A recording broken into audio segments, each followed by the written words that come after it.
Welcome back, and today we're going to be going over what to look for when you're looking at or buying a 73 to 87 C10, also known as the Squarebody. Now we've got a list of things that we look for, or things that we try to stay away from, or what would be okay to buy. So we're going to jump outside and look at some trucks. All right, first thing we're going to get into and what we look at, which is the main thing for, I guess, pretty much everybody, but it's rust. You know, where do these trucks rust at? This right here is a 74 Cheyenne, which is Silverado, same thing, just got replaced.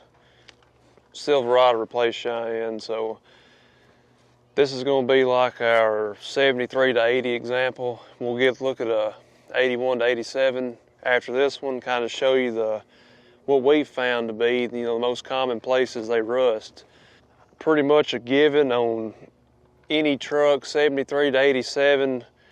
Most common place all of them do is going to be cab corners. So you look at this one here. This truck's obviously, first off, it's been painted, so that's for one sign to look at, but this is, we'll get the rust first. That's been put in there before too. As you can see too, it's rusted down there.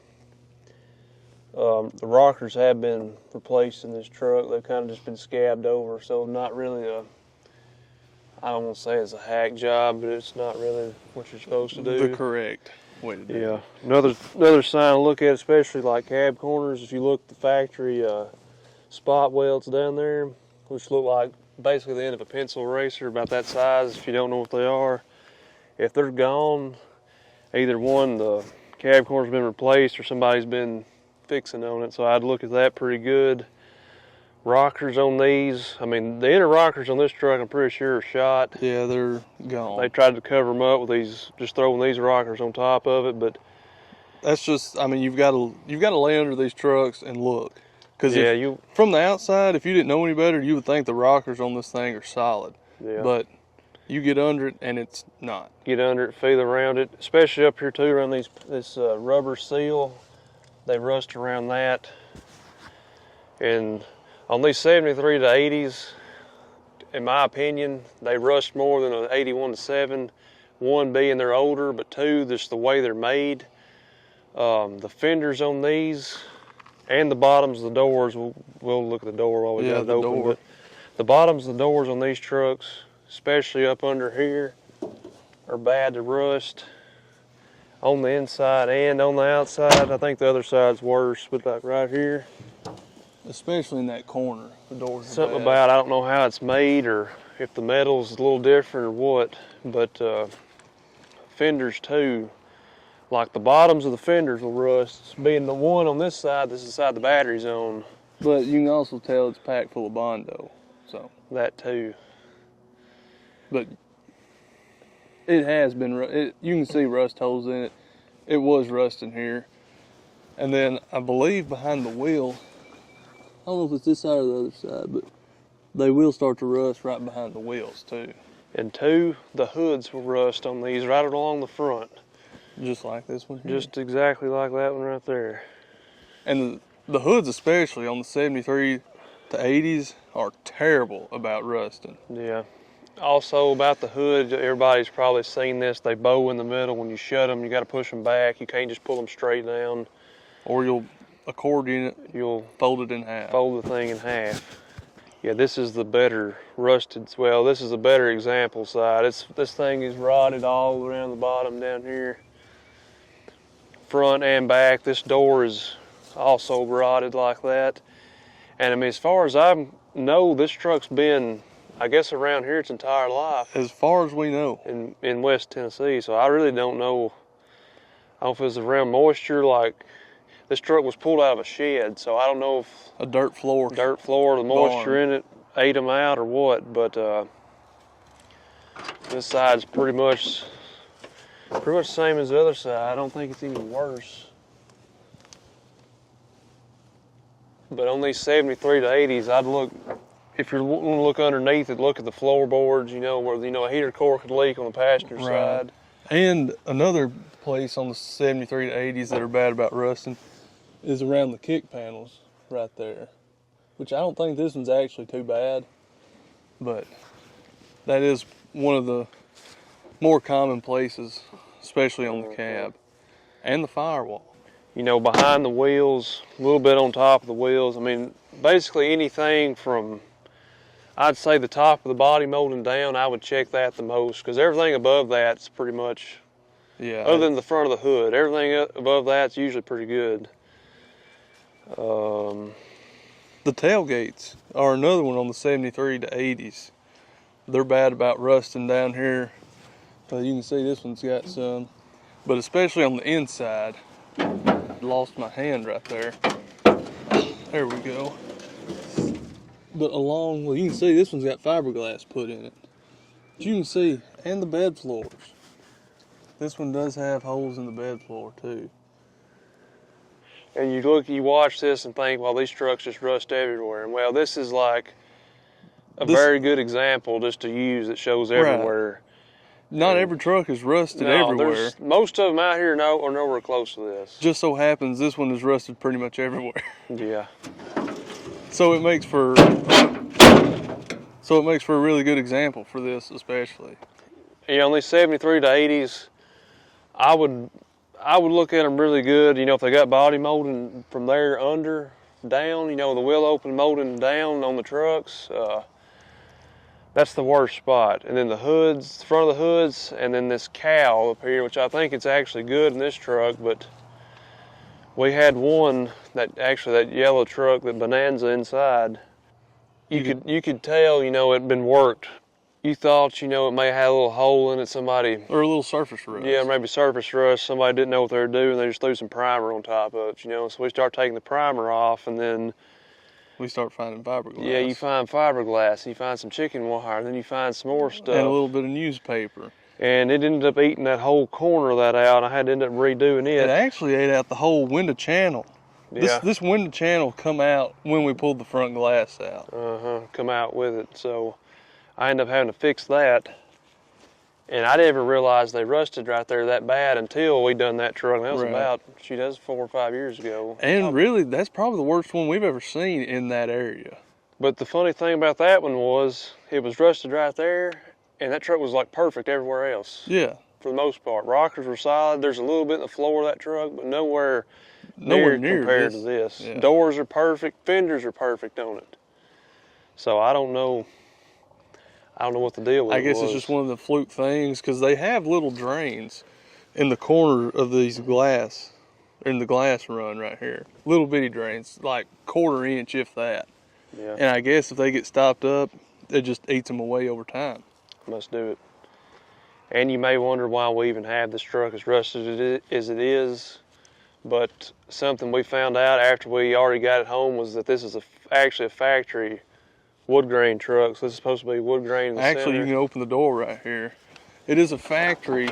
YG2 is the RPO tag.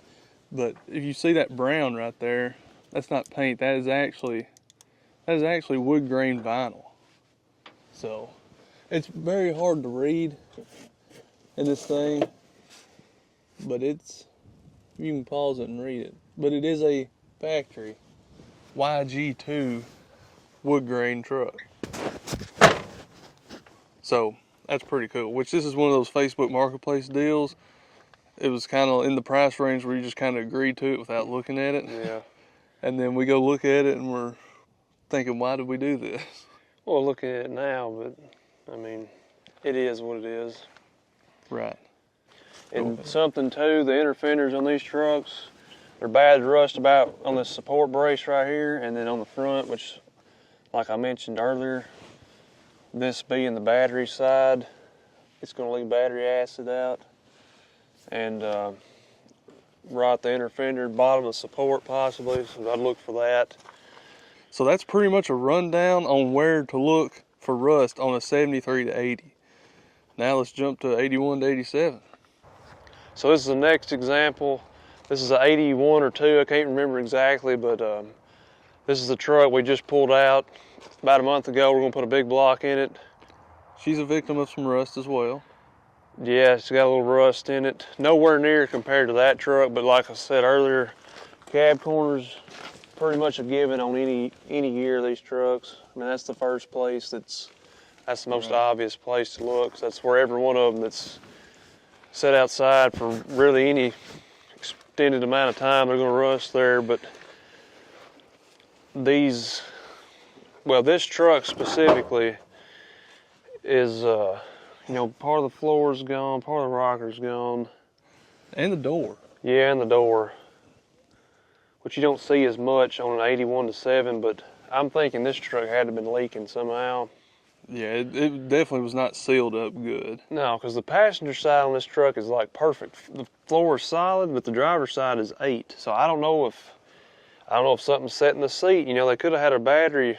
Well, they could have had a battery in the floor. That is very, you know, very common to leave. If somebody was to leave a battery in the floor, it would. You'll eventually leak out and eat it up like that. But I mean, the fenders are solid on this truck. But again, same thing with the side the battery's on too, on these trucks. Sometimes some of these rust right up on the front of the hood. This one's not like that, but It's just got a little surface rust, but it's not ate out. And I didn't mention earlier, this is a 318 swapped custom truck. If you didn't see our video on this, Yeah, go back and look. It's practically a Hemi. pretty much. That's why that's in there. Yeah. That's why the big block's going in there. Right. So like he mentioned earlier, the same thing on these. Actually, you can see this fender pretty good if it'll focus. Inner fender anyways. This is the battery side, so it is rotted out. Probably got a little bit of the support, but the fender on this side, pretty dang solid. So that's just some of the things you got to look for. And around this bolt on the back of the inner fenders, just like the 73 to 80s, that's another problem area. And I'd say too, the rust ain't gonna, the rust on there ain't really gonna make or break it. If you can do metal work, I wouldn't care, but. It all depends on what you want to do with the truck. If you're wanting to just hot rod it, run around, and not really worry about what it looks like, rust ain't as much of a big deal. But if you're wanting to repaint the truck, restore it, whatever, you're money ahead to buy a more solid truck. Yeah, you're way more money ahead because, you go pricing metal work, then price body work on top of that. Right. So if you're looking for a patina truck, rust, expect a little rust. Oh, you're going to. Because you're not going to have good patina. Or it's hard to have really good patina and not have a little bit of rust. Yeah. But if you're wanting to slick one out, restore it, the more solid it is, the better start you have, the better it's going to be. Yeah, quicker it's going to be. Less metal work, the quicker it's going to get done. And the only thing really, when it comes down to, the only thing structural you need to worry about rust is the cab mounts underneath there. So, right. And if they're good, I'd go for it. Everything else can be fixed. These things do rust too. The 81-7s I've noticed more often right on top of the wheel wells in the back. The resistance has been fixed, and the back of the bed here too is a prone spot on these. That gold truck over there, it's actually got a really good example of that. And while we're standing right here beside it, Suburbans and crew cabs, having 4 doors on them, they're more prone to rust where them 2 doors are put together where they meet at. Which, considering this one did come out of Colorado, you would think it's going to be a little more prone to rusting, but it's actually... That's the only spot on it. Spot. Rusted through spots, yeah.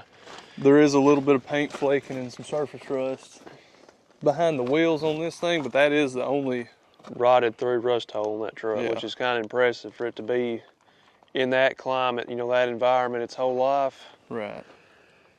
And we're going to jump over and look at a crew cab we got, because it's practically the same way, but a crew cab dually, but it's rusted right there in pretty much the same place as that Suburban. I don't know if it's just where they put it together right there or what, but it's just very common. Yeah, it's common on these. On the Suburbans and crew cabs. It's something to do with that seam right there, and they just don't drain water like they should. Yeah. Other than that, it's pretty much the same as the the rest of them, I mean, most common places on, you know, a Suburban or a crew cab, whether it be a dually or a single rear wheel, it don't matter, same difference. And two, if you're looking at dualies, just while we're here, if these dually fenders are cracked, that's the biggest thing on them outside of the rust. Like that one right there, you jackknife a trailer into it. Which very rarely you will find a dually that does that not has have perfect fenders. Yeah, that hasn't had the fenders bust. If you find them and the truck's cheap enough, you buy it just for the fenders, because Right. you could get your money back out of just them. This is an '84 Jimmy, and really the only difference in where these things rust compared to the other trucks we showed you is being in the inside. The step up. You'll have to take it away. Yeah, the step up to the back floor. Usually they rust in here. I don't know how well you can see that. Well, just inside the fender wells here, in the area of the front. Well, you can actually see it pretty good right there.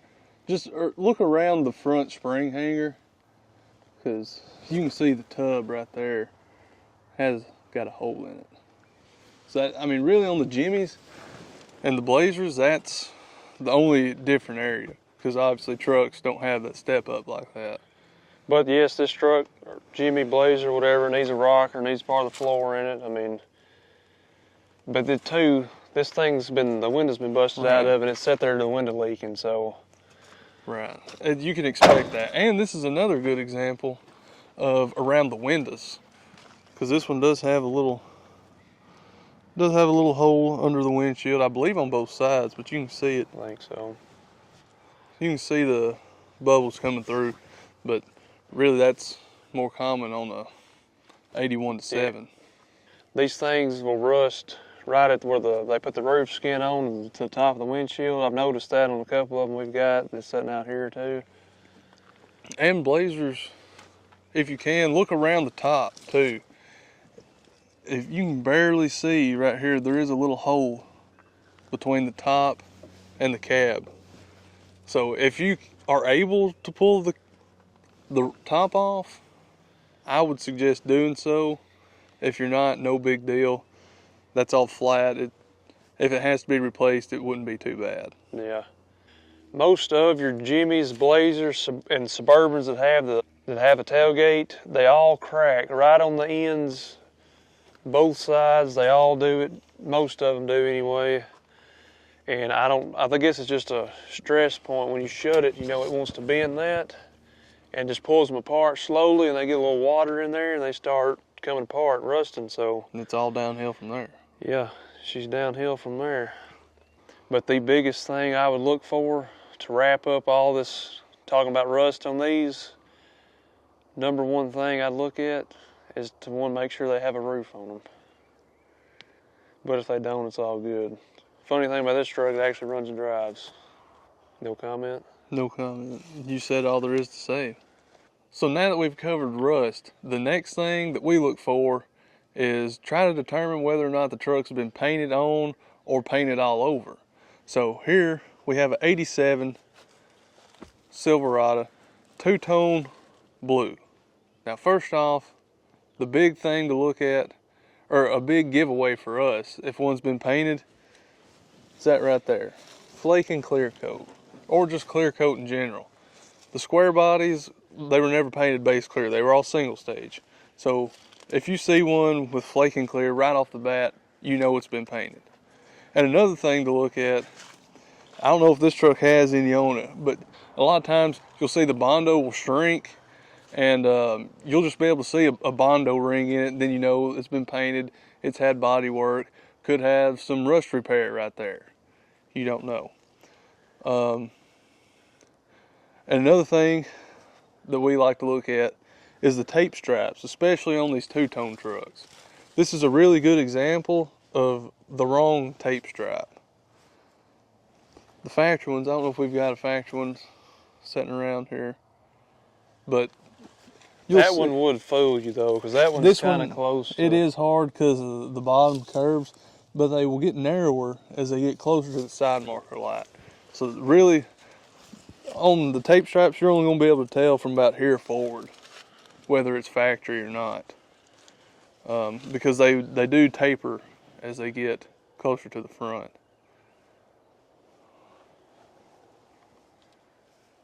Something else, you should just be able to tell how the paint will fade. Like you can tell by looking at this truck, this is all original paint, just by the way the rust is faded in. I mean, you've got the old factory pinstripe here fading off, real chalky. That is another thing, especially on the 73 to 80s. They get very, very chalky. Well, actually, all of them get chalky, really. But like, again, our wrecker over here, another example. It has obviously been painted. You got clear coat right here. That is not factory. And then you can look at a color change too. Look at the RPO tag, and if it has one. And that'll tell you a lot of different things about the truck. Should tell you the original paint color and a lot of different options. And something else on the two-tones. This is just a little fun fact here. You can see this truck does not have the cab molding like some trucks do. Now this isn't for every one of them, but if it is a two-tone truck from the factory, it will not have the cab molding around the back of the glass. Will not, and they never done it. Now somebody could have put them on there. I'm not saying just because it has that it wasn't a two-tone truck, and it could go either way. A lot of the single color trucks didn't have the cab mold, like this base model here next to this truck. It is a bare bones truck, and it has no body molding, no cab molding, no wheel opening moldings, no nothing. So, but that is something to look for. If they're claiming it to be an all original or a factory two-tone truck, look at a cab molding and see if you can tell if it's been put on or if it is a factory installed cab mold. And then another place to look around the door handles, the mirrors, the keyholes, because a lot of times back in the day, they just taped everything up, and you'll see a tape line. And then another place, this really drives me wild. One of my biggest pet peeves, on the 81 to 7s, they have this plastic mesh grill under the cowl screen. And a lot of times they would paint them. So if your cowl screen is painted body color, your truck's been painted. That's all there is to it. And I can't stand that. And another obvious thing, like you get around the door jambs and like the edges under the hood, if you see overspray of, either paint or primer, it's been painted on. It's been painted on. It ain't factory paint. But really around the mirrors and the door handles. Because nobody wanted to gut them doors back then. Right, and the mirrors are pretty aggravating to get the cover back on and off. And just another example right here, you can see where this truck has been painted, but how big of a color difference it is. Right. This truck is supposed to be a very light blue and a very dark blue. And this is more of a silver blue. Yeah, it's more like a dirty silver blue. Yeah. About like what color your swimming pool turned. Arguably, yes. And one of my favorite things to look at on these trucks is just exactly how they were optioned. So, like this truck, right off the bat, it is a 79 Silverado Big 10, okay? And as you can see, you can hardly tell the difference, but this is Cardinal Red and Carmine, which right off the bat, looking at this truck, those two color options, they were only available from 78 to 80. So that right there dates the truck. And on top of that, this is a hood stripe truck. This is factory. The RPO code on that is ZY5 for the hood stripes, which is a really cool option, and not a lot of people option for that. And it didn't come standard on any trucks. That had to be an option that was selected. So they wasn't just going around throwing them on trucks. With the hood being the different color too. Right, the hood, you can't tell because it's faded, but the hood would be maroon on this truck. To match the middle stripe. The hoods on the ZY5s always matched the two-tone. So, the center two-tone. So, like I said, this truck being a Big 10, it's, were these things not technically like a 5/8 ton? They done that to get around certain emissions laws, and I really think the only difference is they don't have catalytic converters. But come around here and look at the RPO tag in it.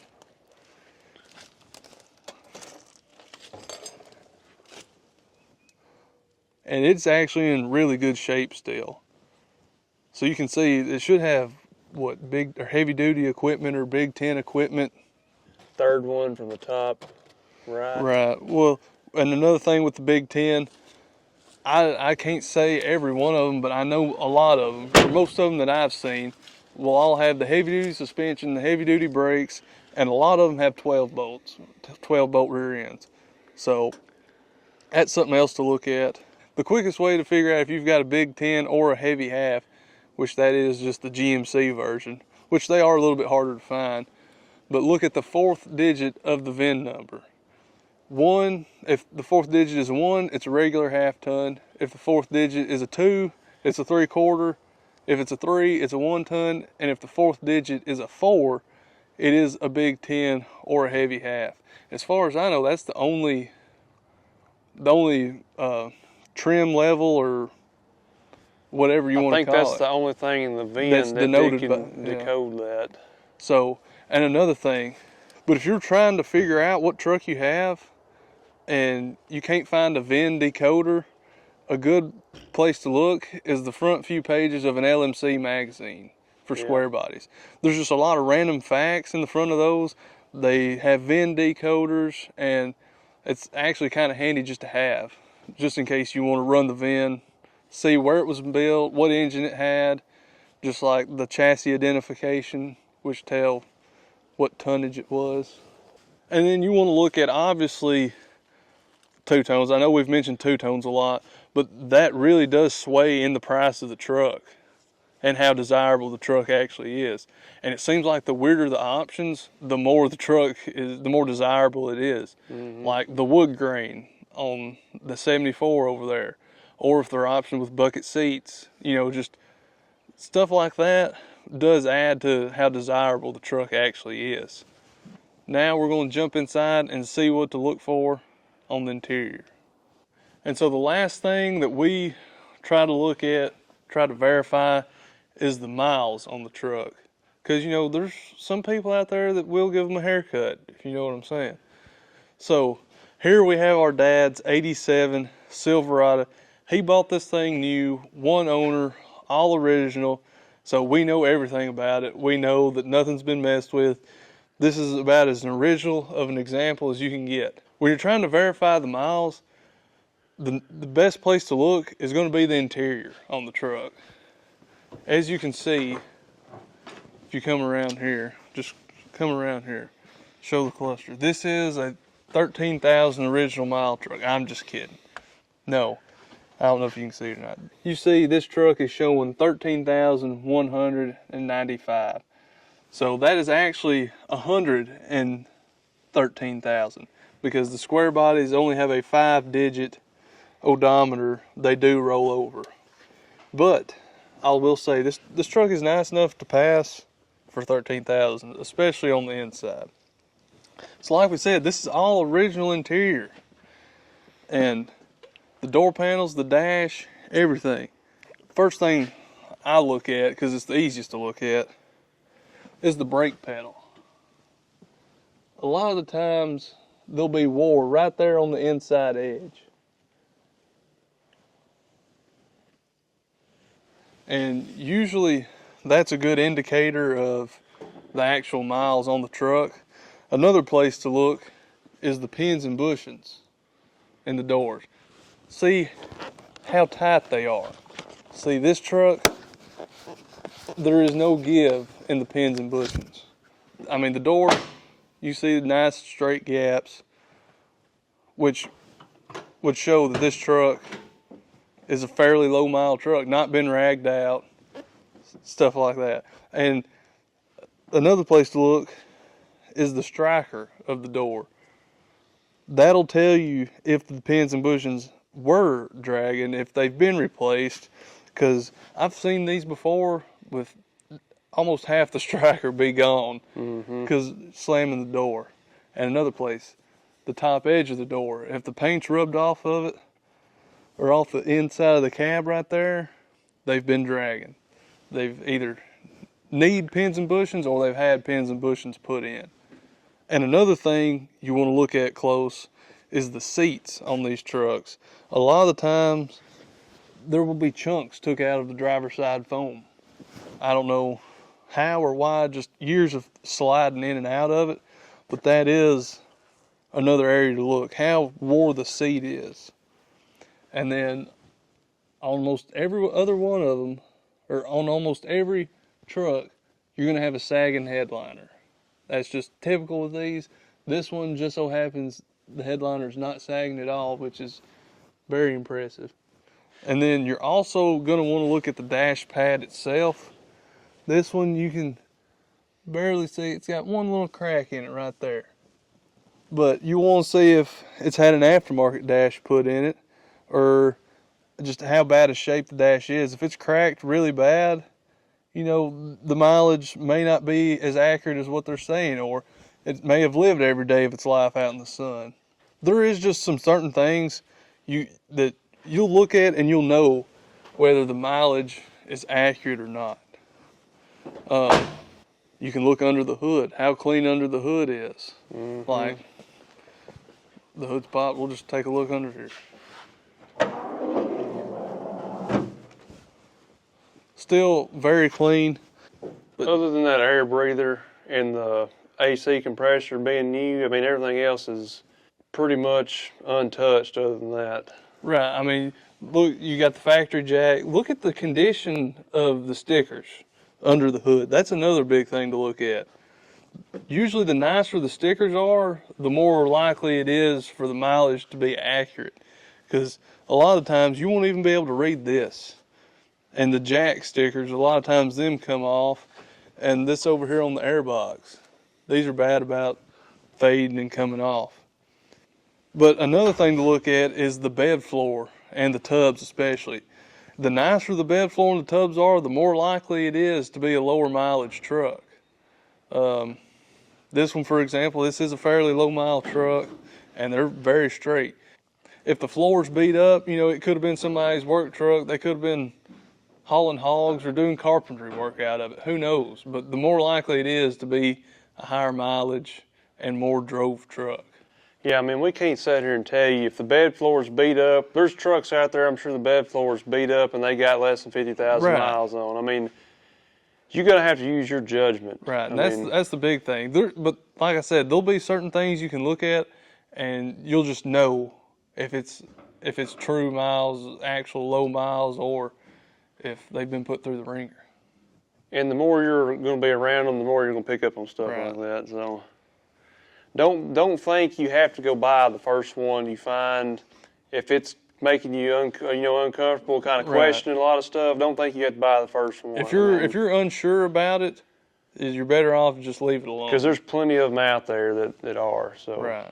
So that's going to wrap this one up, and that's just a quick rundown of what we look for when we're going to buy a square body truck. I hope some of this information was valuable, relevant to somebody. Hopefully it helps somebody. Yeah, hopefully it helps somebody to just get a general understanding of what they're going to look at or what they're looking at. So we're going to wrap this up. We appreciate you watching. We'll see you on the next one.